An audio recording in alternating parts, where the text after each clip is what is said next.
সকাল থেকে এতগুলো কাজ জমে গেছিল যে একদম সকাল থেকে ভিডিওটা স্টার্ট করতে পারিনি। আর যেহেতু রবিবার একটু ধীরে সুস্থে উঠেছি এবং কাজবাজগুলো করতেও অনেকটা লেট হয়ে গেছে।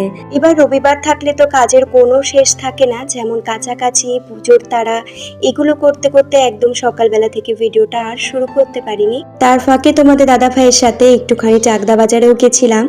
আজকে বাজার থেকে এনেছি কাতলা মাছ, সাথে রুই মাছের মাথা।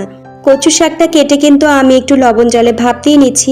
এদিকে করব গন্ধরাজ কাতলা, তার জন্য কাতলা মাছের মধ্যে কিন্তু আমি একটু গন্ধরাজ লেবুর খোসাটা কুড়িয়ে তারপরে কিন্তু পরিমাণ মতো লবণ দিয়ে ম্যারিনেট করে রেখেছিলাম। রুই মাছের মাথাটা পরিমাণ মতো হলুদ লবণ দিয়ে মাছগুলো কিন্তু ভেজে নিচ্ছি। আর ওদিকে কিন্তু আমার ভাতটাও হয়ে গেছে। কচু শাকটা করবো বলে রাঁধুনি সম্বার রসুন কুচি কাঁচা লঙ্কা দিয়ে মাছটা দিয়ে ভেঙে চুড়ে পরিমাণ মতো হলুদ লবণ দিয়ে কচু শাকটা দিয়ে একটু ভাজা ভাজা করে নামিয়ে নিলেই কিন্তু কচু শাকটা রেডি হয়ে যাবে। তারপরে গন্ধরাজ কাতলা করব বলে পরিমাণ মতো সাদা তেল, পেঁয়াজ বাটা, আদা রসুন 4 মগজ, কাজু বাদাম বাটা দিয়ে ভালো করে কষিয়ে টক দই মিষ্টি দই ফেটিয়ে রেখেছিলাম সেটা দিয়ে ভালো করে কষিয়ে নিয়ে যখন তেল ঝরতে থাকবে পরিমাণ মতো একটু জল দিয়ে মাছগুলো দিয়ে উপর থেকে কাঁচা লঙ্কা, গন্ধরাজ লেবুর পাতা নামিয়ে নিয়ে উপর থেকে গন্ধরাজ লেবুর রস দিয়ে নামিয়ে নিলেই কিন্তু রেডি।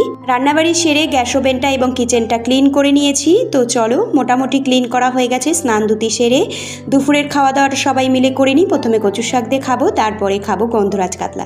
টাটা, শুভ দুপুর।